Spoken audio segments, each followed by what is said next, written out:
अस्सलाम वालेकुम, आदाब। मैं हूं मोहसिन और आप देख रहे हैं बीबीएन न्यूज। आइए शुरुआत करते हैं आज के खबरनामे की और नजर डालते हैं हेडलाइंस पर।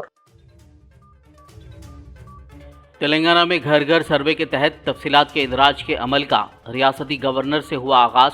हुक्काम ने राजभवन में दर्ज की गवर्नर जिष्णु देव वर्मा के खानदान की तफसीलात। रेवंत रेड्डी की मुंबई में हिमाचल प्रदेश सीएम और कर्नाटक के डिप्टी सीएम के साथ मुश्तरका प्रेस कॉन्फ्रेंस। बीजेपी के इल्जामात का दिया जवाब, कहा कर्नाटक और तेलंगाना में 6 गारंटीज पर किया जा रहा अमल।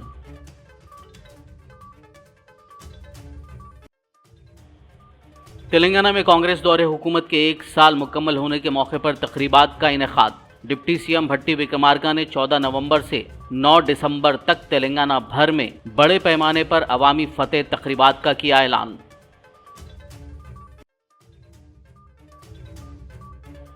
गुज़िश्ता 11 महीनों में क्या खोया है, अवाम को है एहसास। केसीआर ने कहा, अवाम का बीआरएस पर है भरोसा। आने वाले इंतखाबात में बीआरएस की होगी 100% जीत।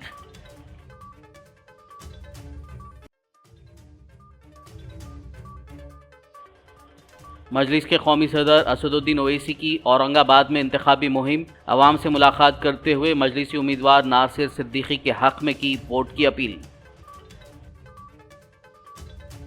और अब खबरों की तफसील। तेलंगाना भर में कास्ट सेंसस सर्वे के एक हिस्से के तौर पर खानदानों की तफसीलात के इंदराज के अमल का आज से आगाज हो चुका है, जिसमें खानदानों के समाजी, मुआशी, तालीमी, रोजगार, सियासी और कास्ट की तफसीलात हासिल की जा रही हैं। आज सुबह सर्वे करने वाले अहदेदारों ने राजभवन में रियासती गवर्नर जिष्णु देव वर्मा से मुलाकात करते हुए उनके खानदान की तफसीलात हासिल की। महकमे मनसूबाबंदी के chief secretary Sandeep Kumar Sultania, governor के चीफ सेक्रेटरी बूरा वेंकटेशम, जिला कलेक्टर अनुदीप और दीगर अहदेदार इस मौके पर मौजूद थे। वाज़ेह हो कि 6 से 8 नवंबर तक घरों पर सर्वे से मुतालिक स्टिकर्स लगाए गए थे, जबकि आज 9 नवंबर से घर घर जाकर तफसीलात के इंदराज का अमल शुरू किया गया है। रियासत में आज से कास्ट सेंसस के तहत घर घर खानदानी सर्वे की शुरुआत के पेश नज़र डिप्टी सीएम भट्टी विक्रमार्का ने आला हुकाम के साथ वीडियो कॉन्फ्रेंस करते हुए मुख्तलिफ तजावीज़ पेश की। उन्होंने हुकाम को हिदायत दी कि सर्वे से मुतालिक अवामी खदशात को फौरी हल किया जाए।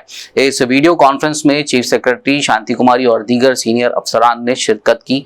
डिप्टी सीएम भट्टी विक्रमार्का ने बताया कि रियासत की अवाम की तरक्की को यकीनी बनाने खानदानों की समाजी, मुआशी, तालीमी, रोजगार, सियासी और कास्ट की तफसीलात हासिल करने के लिए ये अमल शुरू किया गया है, जो पूरे मुल्क के लिए एक मिसाल कायम करेगा।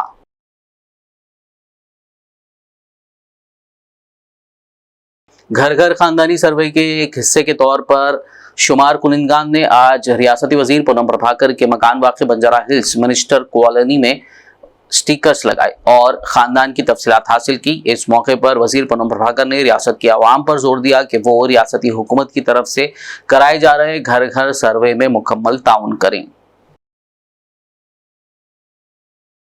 तेलंगाना के वज़ीर आला रेवंत रेड्डी ने मुंबई के कांग्रेस दफ्तर में हिमाचल प्रदेश के वज़ीर आला सुखविंदर सिंह सुक्खू और कर्नाटक के नायब वज़ीर आला DK शिव कुमार के साथ मुश्तरका प्रेस कॉन्फ्रेंस से खिताब किया। इस प्रेस कॉन्फ्रेंस से खिताब करते हुए तेलंगाना के सीएम रेवंत रेड्डी ने बीजेपी पर तनकीद की और कहा कि वो तेलंगाना और कांग्रेस की पॉलिसियों के बारे में झूठ बोल रही है। उन्होंने कहा कि बीजेपी और उनके इत्तेहादी पिछले कुछ दिनों से तेलंगाना के बारे में गलत बातें कर रहे हैं। हम इस पर तवज्जो नहीं दे रहे थे, लेकिन जब पीएम मोदी ने तेलंगाना और हमारी पॉलिसियों के बारे में झूठ बोला तो मैंने सोचा कि हम सच बोलना शुरू करें।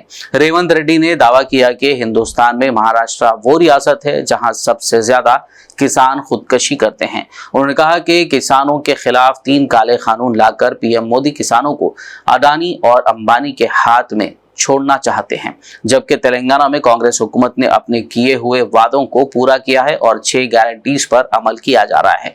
उन्होंने कहा कि कांग्रेस ही वो पार्टी है जो वो कहती है उसे पूरा भी करती है। रेवंत रेड्डी ने कहा कि महाराष्ट्र के कई अजीम शख्सियात ने मुल्क के लिए अजीम कुर्बानियां दी और रास्ता दिखाया, इसीलिए उसे झूठों के हाथ में नहीं जाना चाहिए। उन्होंने बीजेपी को भारतीय झूठा पार्टी करार देते हुए कहा कि पीएम मोदी ने 17 मेगा प्रोजेक्ट्स को गुजरात मुंतकिल किया जो महाराष्ट्र में आने वाले थे। उन्होंने कहा कि महाराष्ट्र की आवाम इस धोखेबाज झूठी पार्टी को शिकस्त देगी और सच्चाई का साथ देते हुए कांग्रेस को कामयाब बनाएगी। महाराष्ट्र के बीजेपी उनके साथियों तेलंगाना के खिलाफ कुछ झूठे बातें कह रहे थे। हम लोग कुछ ध्यान नहीं दिए, मगर देश के प्रधानमंत्री श्री नरेंद्र मोदी जी ने तेलंगाना के बारे में और हमारे गारंटीज के बारे में झूठ बोलना शुरू किए। तो मैं ये सोचा था मोदी जी ने झूठ बोलना नहीं छोड़े तो हम सच्चा बोलना भी नहीं छोड़ने वाले। इसीलिए आज मैं मुंबई आकर महाराष्ट्र के जनता को जो तेलंगाना सरकार श्रीमती सोनिया जी ने सितंबर 17, 2023 चुनाव के समय पर 6 गारंटी दिया हुआ है। वो गारंटीज हम लोग systematically we have implemented in Telangana. इनके डिटेल्स महाराष्ट्र जनता के सामने रखने का मेरा जिम्मेदारी है। इसीलिए आज मुंबई कांग्रेस पार्टी ऑफिस में हम लोग एक प्रेस कॉन्फ्रेंस के माध्यम से हिंदुस्तान में सबसे ज्यादा फार्मर्स सुसाइड महाराष्ट्र में हो रहा है, उसके बाद तेलंगाना था। तो किसानों के कर्जा माफी के वजह से पिछले सरकार ने जो बात दिया हुआ है, पिछले सरकार ने जो धोखा दिया हुआ है किसानों को, वो केंद्र सरकार या राज्य सरकार किसानों के वेलफेयर में कुछ काम नहीं किए, मिनिमम सपोर्ट प्राइस नहीं दिया हुआ है और किसान के खिलाफ 3 काला कानून लागू करके मोदी जी ने किसानों को अमेज़न, अदानी, अंबानी को हवाला करने के लिए कोशिश कर रहा था।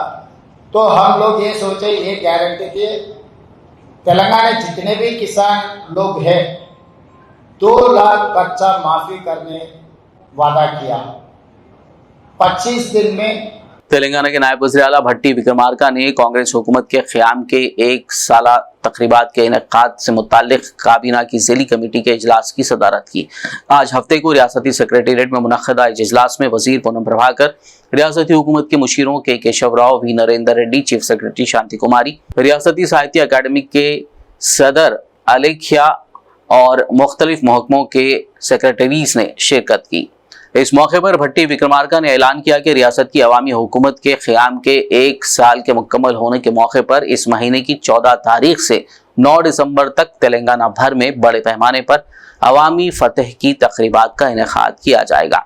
गुज़िश्ता 10 माह में वज़ीर आला रेवंत रेड्डी की क़यादत में अवामी हुकूमत ने नाक़ाबिले तसव्वुर तरक्की, फलाही प्रोग्रामों और इनकलाबी फैसलों पर अमल दरामद किया और ये तकरीबात उसी के जश्न के तौर पर मनाई जाएंगी। साबिक चीफ मिनिस्टर व बीआरएस सदर के चंद्रशेखर राव ने आज हफ्ते को सिद्दीपेट जिले के एरावली में वाक़ अपनी रिहाइशगाह पर पालाकुर्ती हल्के के कायदीन से मुलाकात की। इस मौके पर केसीआर ने कहा कि अवाम को एहसास हो गया है कि उन्होंने गुज़िश्ता 11 महीनों में कांग्रेस के दौरे हुकूमत में क्या खोया है। केसीआर ने इस मौके पर यकीन का इजहार किया कि बीआरएस दोबारा इख्तियार में आएगी। अवाम का बीआरएस पर भरोसा है। पार्टी कायदीन को गिरफ्तारियों के खौफ के बगैर सख्त मेहनत करने की जरूरत है। आने वाले इंतखाबात में बीआरएस को 100% जीत हासिल होगी।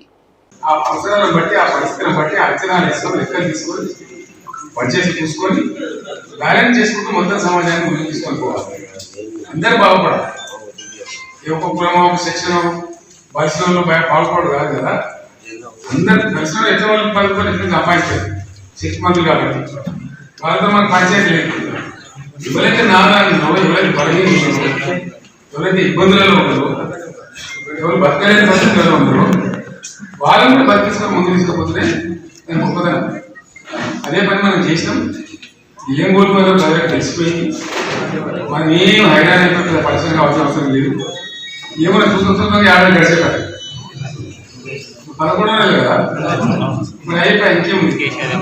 6 నెలల ముందు మన ఎలక్షన్లు లేదు, పొద్దున కూడా 5 రోజుల కోసం ఆడు. కాబట్టి అందరం కూడా మంచి జాగ్రత్తగా పనిచేసి అంత లేదు గమ్మత్తన్నట్టు కొన్ని సందర్భాలు చాలా తమాషా. ప్రజలకు ఒక్కోసారి ఎదుగుతుంది దయ్యం వేసి కూర్చుంటుంది. ఈ దయాకరావు పంచాయతీరాజ్ మినిస్టర్ అయితే ఏం పనులైనా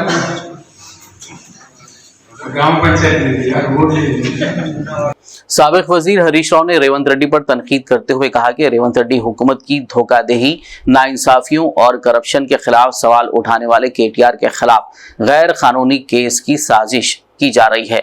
रियासत के अवाम और बीआरएस पार्टी पर ये हमले के बराबर है। हरीश राव ने पार्टी कायदीन के हमरा मेदक जिले के नरसापुर में मीडिया से बात की। उन्होंने रियासती गवर्नर से वजीर कोमटिरेड्डी के तबसरों के खिलाफ कार्रवाई करने का मुतालबा किया। सीएम रेवंत रेड्डी की जबान पर तनकीद करते हुए हरीश राव ने कहा कि रेवंत रेड्डी की जबान पर एक ए सर्टिफिकेट डालने की जरूरत है, क्योंकि जब सीएम रेवंत रेड्डी बोलते हैं तो गंदी जबान का इस्तेमाल कर रहे हैं। इसके अलावा हरीश राव ने सीएम के पदयात्रा के चैलेंज से इत्तेफाक किया, लेकिन जहां इनेदामी कार्रवाई हो रही है। కోమటిరెడ్డి వెంకటరెడ్డి గారు ఏం మాట్లాడిండు? తెలంగాణ సాధించిన కేసీఆర్ గారిని పట్టుకొని చంపేస్తా అని బహిరంగ సభలో కోమటిరెడ్డి వెంకటరెడ్డి మాట్లాడతాడు. 3 ముక్కలు చేసి మూసీలో వేస్తా అని మాట్లాడతాడు. మరి ఎందుకు కోమటిరెడ్డి గారి మీద పోలీసులు కేసు పెట్టరు అని నేను అడుగుతా ఉన్నా. ఇంత విధ్వంసకరమైన వినాశకరమైన హింసను ప్రేరేపించే విధంగా ఒక మంత్రి మాట్లాడుతుంటే ముఖ్యమంత్రి ముసిముసి నవ్వులు అవుతాడు. మరి పోలీసులు ఏం చేస్తున్నట్టు? పోలీసులు ఎందుకు కోమటిరెడ్డి గారి మీద కేసు నమోదు చేయరు? నేను డీజీపీ గారిని అడుగుతా ఉన్నా. మా రంజిత్ రెడ్డి మీదనో సోషల్ మీడియాలో పోస్టులు పెడితే మా పిల్లల మీద కేసులు పెడతారు. ఒక బాధ్యతాయుత కలిగిన మంత్రి, రాజ్యాంగం మీద ప్రమాణం చేసిన మంత్రి కేసీఆర్ గారిని పట్టుకొని 3 ముక్కలు చేసి నదిలో విసిరేస్తా అంటే ఎందుకు కేసు పెట్టరు అని అడుగుతా ఉన్నా. నేను రాష్ట్ర గవర్నర్ గారిని కూడా కోరుతా ఉన్నా, ఈ రకంగా మాట్లాడినటువంటి వాళ్ళను మంత్రివర్గం నుంచి బర్తరఫ్ చేయాలని గవర్నర్ గారిని కోరుతా ఉన్నా. ఎందుకు? రాజ్యాంగం మీద ప్రమాణం చేసినప్పుడు కుల మతాలకు రాగద్వేషాలకు అతీతంగా పాలన అందిస్తామని ప్రమాణం చేసింది. ప్రమాణం చేసిన వ్యక్తి ఇవాళ ప్రతిపక్ష నాయకుడిని పట్టుకొని ఈ రకమైన భాష మాట్లాడితే ఆయన మీద చర్య తీసుకోవాల్సిన బాధ్యత గవర్నర్ గారి మీద ఉంది. గవర్నర్ గారు తక్షణమే ఆయన మీద చర్య తీసుకోవాలని చెప్పి బీఆర్ఎస్ పార్టీ పక్షాన మేము డిమాండ్ చేస్తా ఉన్నాం. ఇలా మూసీ కంపు కంటే రేవంత్ రెడ్డి నోటి కంపు ఎక్కువైంది. మూసీ మురికి కంటే రేవంత్ రెడ్డి నోటి మురికి ఎక్కువైపోయింది నిజంగా చెప్పాలంటే. ఇవాళ ఆయన టీవీల్లో కనబడుతుంటే ఛానళ్ళు మారుస్తున్నారు, లేదా టీవీలు ఆఫ్ చేస్తున్నారు. ఎందుకు?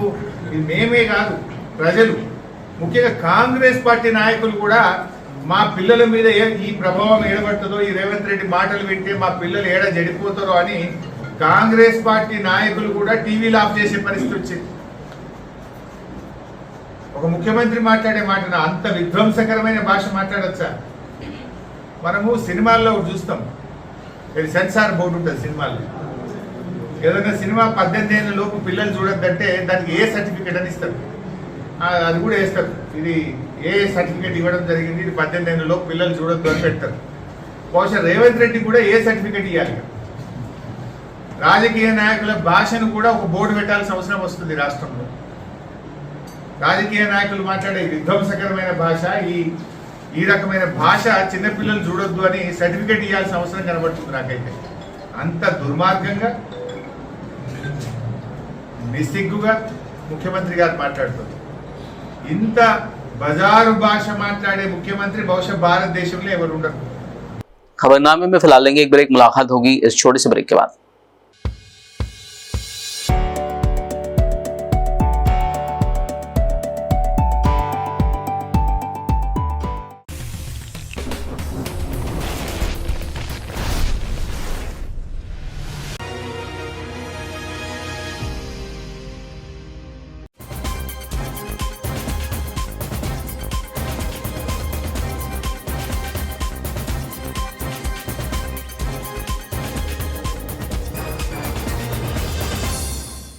ब्रेक के बाद खबरनामे में आपका दोबारा खैर मकदम है। आइए बढ़ते हैं मजीद खबरों की जानिब। बीआरएस एमएलए कौशिक रेड्डी ने हुजराबाद चौराहे पर अंबेडकर मुजस्समे के पास दलित बंधु फंड्स की दूसरी किस्त की इजराई का मुतालबा करते हुए दलित भाइयों के साथ एहतजाज किया। ताहम एहतजाज करने वाले एमएलए कौशिक रेड्डी को पुलिस ने गिरफ्तार कर लिया। इस दरमियान हुई झड़प की वजह से कौशिक रेड्डी शदीद जख्मी हो गए, जिन्हें अस्पताल मुंतकिल किया गया।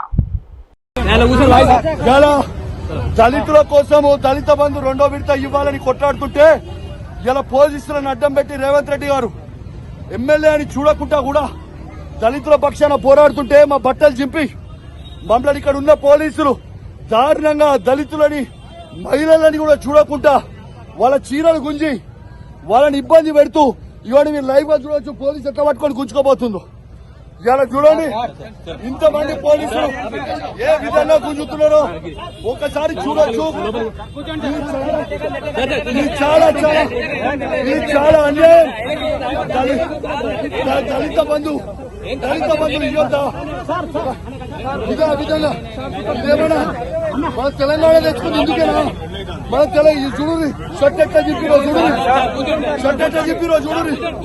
ఇవాళ ఒక్కసారి ఒక సిఐ ఒక ఎమ్మెల్యే చేయట్లేస్తున్నా చూడండి, ఒకసారి చూడండి ఏ విధంగా కాదు। దళితుల దళిత బంధు ఇవ్వద్దా, దళితుల దళిత బంధు ఇవ్వద్దా, దళితుల దళిత బంధు ఇవ్వద్దా? ఇదా పద్ధతి? నన్ను హత్య ప్రయత్నం చేస్తున్నారు। రేవంత్ రెడ్డి సాక్షిగా పోలీసుల సాక్షిగా నన్ను హత్య చేసే ప్రయత్నం రేవంత్ రెడ్డి గారు చెప్తా ఉన్నారు। ఇలా పోలీస్ స్టేషన్ లోపల తీసుకుపోయినాక అన్యాయంగా బయటికి తీసుకొస్తున్నారు। అన్యాయంగా తీసుకొస్తుంటే మా దళిత మిత్రులు మా బీఆర్ఎస్ పార్టీ కుటుంబ సభ్యులు అడ్డుకొని ఆపిర్రు, లేకుంటే వీళ్ళు ఇప్పటి వరకే నన్ను చంపే ప్రయత్నం చేస్తుండే ఇప్పటికే గుద్ది చంపుదామని ప్రయత్నం చేస్తున్నారు। నేను స్ట్రేట్ అడుగుతున్నా, నేను సిఐ గారిని కానిస్టేబుల్ గారి సాక్షిగా అడుగుతున్నా, పోలీస్ స్టేషన్ తీసుకుపోయిన తర్వాత నన్ను బయటికి ఎందుకు తీసుకొచ్చారు? వాళ్ళు దీనికోసం కావాలి ఖచ్చితంగా మీరు చెప్పుర్రి। ఈ రోజు అంబేద్కర్ సాక్షిగా దళిత బంధు రేవంత్ రెడ్డి రేవంత్ రెడ్డి రేవంత్ రెడ్డి రేవంత్ రెడ్డి రేవంత్ రెడ్డి రేవంత్ రెడ్డి రేవంత్ రెడ్డి దళిత బంధు వెంటనే, దళిత బంధు రెండో విడత వెంటనే, దళిత బంధు రెండో విడత వెంటనే, దళిత బంధు రెండో విడత వెంటనే, దళిత బంధు రెండో విడత వెంటనే, దళిత బంధు రెండో విడత వెంటనే, దళిత బంధు कुल हिंद मजलिस इत्तेहादुल मुस्लिमीन के कौमी सदर बैरिस्टर असदुद्दीन ओवैसी ने आज रियासत महाराष्ट्र के औरंगाबाद सेंट्रल असेंबली हल्के के मजलिसी उम्मीदवार नासिर सिद्दीकी की ताईद में पैदल दौरा करते हुए इंतखाबी मुहिम में हिस्सा लिया। उन्होंने अवाम से मुलाकात की और मजलिसी उम्मीदवार के हक में अपना कीमती वोट देकर भारी अक्सरियत से कामयाब बनाने की अपील की। इस मौके पर बैरिस्टर असदुद्दीन ओवैसी का अवाम की जानिब से वालिहाना इस्तकबाल किया गया।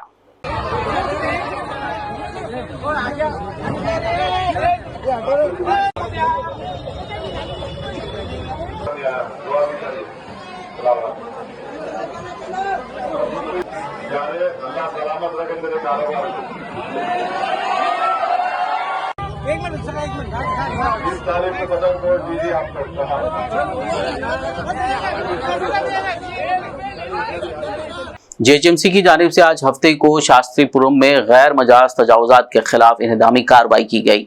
जेएचएमसी की 4 टीमों ने तजावुजात को हटाने का काम अंजाम दिया।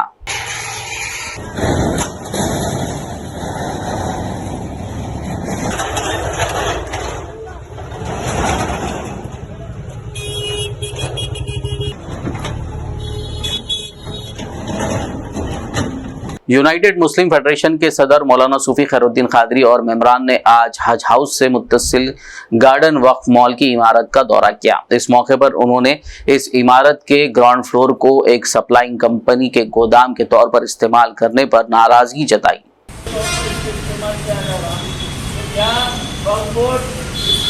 किराए पर दिया है तो क्या किराए पर दिया है, वो किराया किसके पास जा रहा, उसका जवाब होना चाहिए। जब मैं चेयरमैन साहब से पूछा कि आखिर ये क्या है, तो बोले वो चंद दिन रख लेता हूँ, बोले चंद दिन जाके 8 महीने हो गया और 2 दिन में खाली कराने का वादा किए चेयरमैन साहब मुझसे, 2 महीने हो गया वादा करके। तो फिर क्या चेयरमैन साहब की जो ना क्या साजिश है, क्या वो जो ना ऑफिसर की साजिश है, तो यहाँ पर सामान बिखरा गया है, ये इसको इस्तेमाल करने के लिए दे दिया गया है। तो तो ये वक्त की मिलाद को लूटने का एक जो ना जीता जागता यहाँ पर नमूना है। और आज के अखबार में एक न्यूज़ आई है, चिराग अली दरगाह के पास चिन्ना गोलकुंडा के पास करीब जो ना 2 एकड़ कुछ चिल्लर ज़मीन है, एक रद्दी कब्जा किया और कल यहाँ से टीम को भेजा गया, वहाँ पर टास्क फोर्स को भेजा गया। तो यहाँ की टीम जो कब्जेदार है रड्डी, उसके पास दोपहर का खाना खा के आ गई। आज के सियासत में न्यूज़ है ये, और कई फ़ोन आ रहे हैं सुबह से मेरे पास, क्या साहब आप ये न्यूज़ देखे क्या? अरे कितनी शर्म की बात है, आखिर क्या ये लोग जो ना इनको मुसलमान समझना, इनको यूनाइटेड मुस्लिम फेडरेशन के सदर मौलाना सूफी खैरुद्दीन खादरी की क़यादत में मुख्तलिफ अजला से आए इमाम व मुअज़्ज़िनीन के एक वफ़द ने आज हफ्ते को वक्फ बोर्ड के चेयरमैन सैयद अज़मतुल्लाह हुसैनी से मुलाकात की। इस मौके पर इमाम व मुअज़्ज़िनीन की तनख्वाहों के मसाइल पर तबादला ख्याल किया गया। बाद अज़ा मौलाना सूफी खैरुद्दीन खादरी ने मीडिया से बात करते हुए मीटिंग की तफसीलात से वाकिफ करवाया। जितने भी जहाँ पर भी दुनिया में उर्दू बात की जाती है उन तमाम लोगों को इस उर्दू डे के मौके पर मैं दिल की गहराइयों से मैं अपनी मुबारकबाद देता हूँ। और उस सदी के महासपूत अल्लामा इकबाल साहब जिसने सारे जहाँ से अच्छा हिंदुस्तान हमारा इस मुल्क को जो नज़म दी है, उनको मैं खराज अक़ीदत पेश करता हूँ मेरी जानिब से और वक्फ बोर्ड की जानिब से। 2017 के बाद से पहली बार 40% जो SC, ST, BC, माइनॉरिटी और वुमेंस चाइल्ड वेलफेयर और रेजिडेंशियल स्कूल्स में जो हमारे बच्चे पढ़ते हैं उनके लिए डाइट और जो कॉस्मेटिक चार्जेस हुकूमत ने 40% बढ़ाई है, उसका मैं हुकूमत को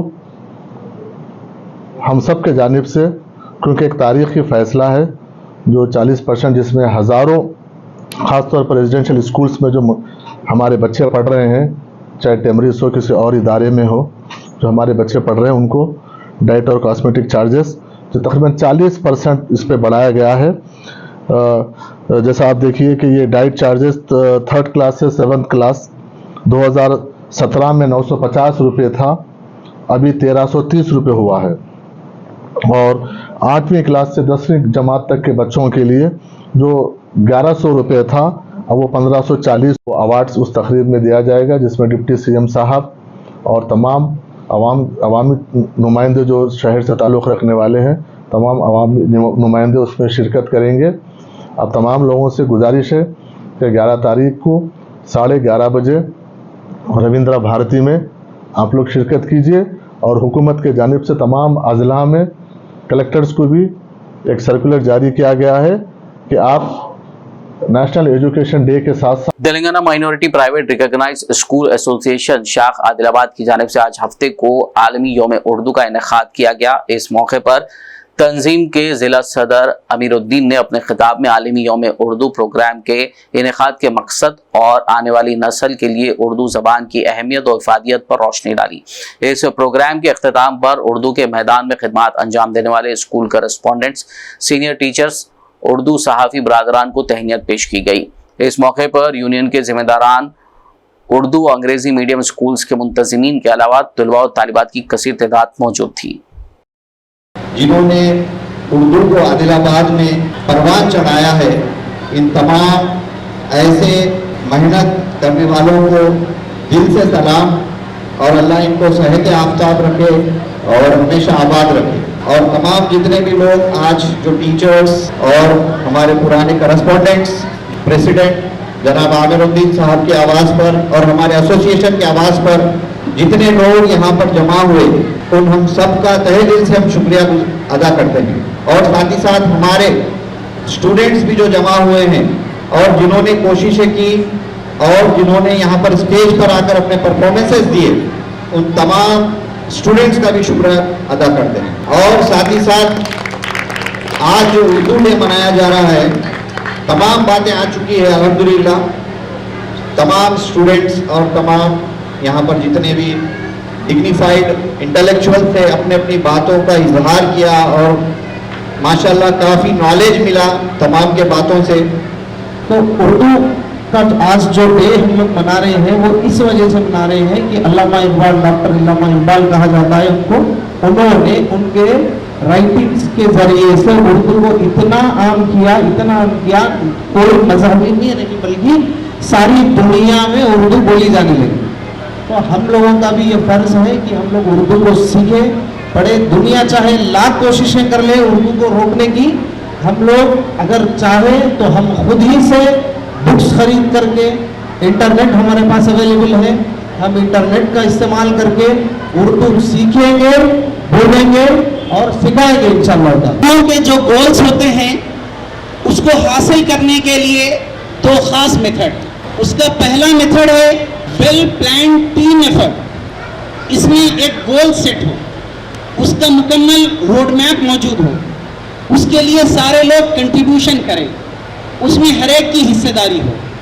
ये कौमों के गोल हासिल करने का सबसे पहला मेथड है। साबिक वजीर जोगुर रमना ने मूसा नदी के मुतालिक चीफ मिनिस्टर रेवंत रेड्डी की जानिब से केसीआर पर किए गए तबसरों की तरदीद की। उन्होंने पार्टी कायदीन व कारकुनान के हमरा आदिलाबाद बीआरएस दफ्तर के पास एहतजाज किया और सीएम रेवंत रेड्डी की तस्वीर को नजर आतिश किया। इस एहतजाज में बीआरएस कायदीन व कारकुनान की कसीर तादाद ने शिरकत की। కేసీఆర్ గారి పైన మరి కేటీఆర్ పైన హరీష్ రావు గారి పైన బీఆర్ఎస్ పార్టీ నాయకుల పైన రేవంత్ రెడ్డి గారు ఏదైతే అనుచిత వ్యాఖ్యలు చేశారో దాన్ని తీవ్రంగా ఖండిస్తున్నాం। ఇవాళ నిజంగా సీఎం రేవంత్ రెడ్డి గారు ఈ రాష్ట్రం యొక్క రాష్ట్రాన్ని, రాష్ట్ర పరిస్థితులను కించపరిచే విధంగా రేవంత్ రెడ్డి గారి వ్యాఖ్యలు ఉన్నాయి। ఈ ఆదిలాబాద్ బీఆర్ఎస్ శాఖ ద్వారా మరి ఆదిలాబాద్ బీఆర్ఎస్ పార్టీ దాన్ని తీవ్రంగా ఖండిస్తున్నాం, వ్యతిరేకిస్తున్నాం। సీఎం రేవంత్ రెడ్డి గారు ఖబర్దార్, ఒక రాష్ట్ర ముఖ్యమంత్రిగా మాట్లాడే మాటలు కావు, ఒక చిల్లర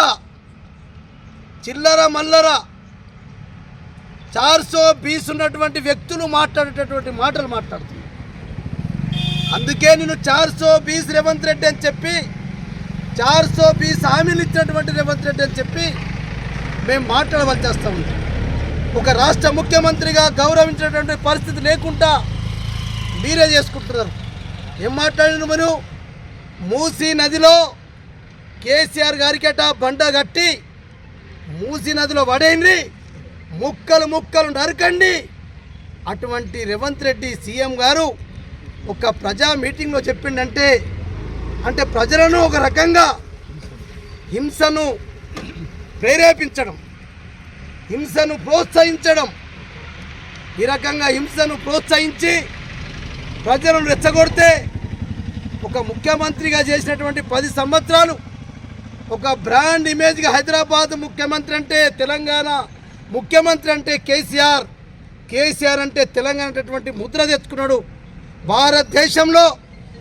మరి నరేంద్ర మోడీ గారు ప్రధాన आदिलाबाद में 1 दिसंबर 2024 को मुनक्किद होने वाले मिल्लत टैलेंट सर्च टेस्ट 2025 के लिए ऑनलाइन रजिस्ट्रेशन का आगाज 1 नवंबर से जारी है। ये टेस्ट इस साल एसएससी इम्तिहान देने वाले तुलबा के लिए मुनक्किद किया जा रहा है। इस ज़िम्मन में आज हफ्ते को crescent group of institution Adilabad के चेयरमैन मोहम्मद बिलाल ने मीडिया कॉन्फ्रेंस करते हुए तफसीलात से वाकिफ करवाया। अस्सलाम वालेकुम। हर साल की तरह इस साल भी 10th क्लास अपीयरिंग स्टूडेंट्स के लिए MFERD के बैनर के तले मिलत talent search exam MTSE 2025 organise किया जा रहा है, जो 1 दिसंबर 2024 को एग्ज़ाम लिया जाएगा।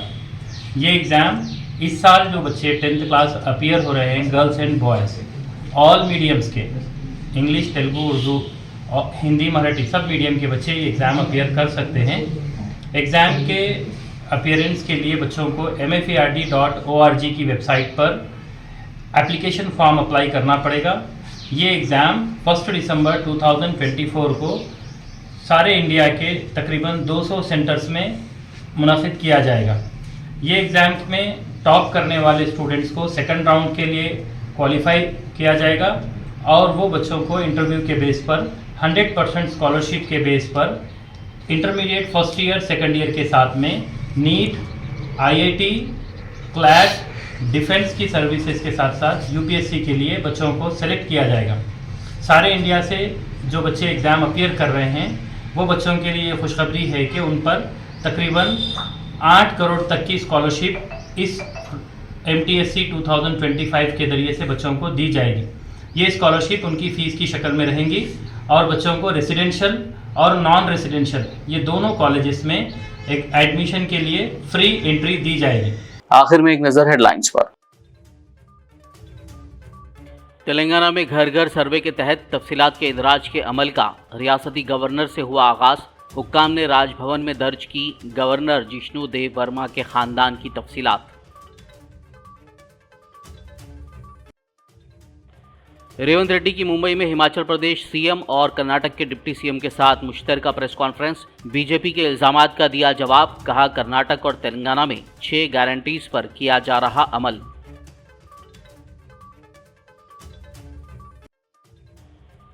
तेलंगाना में कांग्रेस दौरे हुकूमत के 1 साल मुकम्मल होने के मौके पर तकरीबात का इनेकाद। डिप्टी सीएम भट्टी विक्रमार्का ने 14 नवंबर से 9 दिसंबर तक तेलंगाना भर में बड़े पैमाने पर अवामी फतेह तकरीबात का किया ऐलान।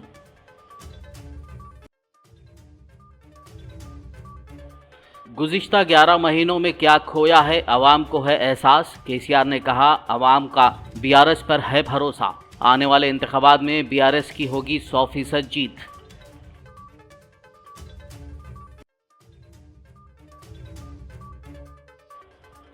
मजलिस के कौमी सदर असदुद्दीन ओवैसी की औरंगाबाद में इंतखाबी मुहिम। अवाम से मुलाकात करते हुए मजलिसी उम्मीदवार नासिर सिद्दीकी के हक में की वोट की अपील। खबरनामे में फिलहाल बस इतना ही। ताज़ा तरीन अपडेट्स के लिए देखते रहिए BBN न्यूज़। यूट्यूब और फेसबुक पर मौजूद हमारे वीडियोस को लाइक और शेयर जरूर कीजिए।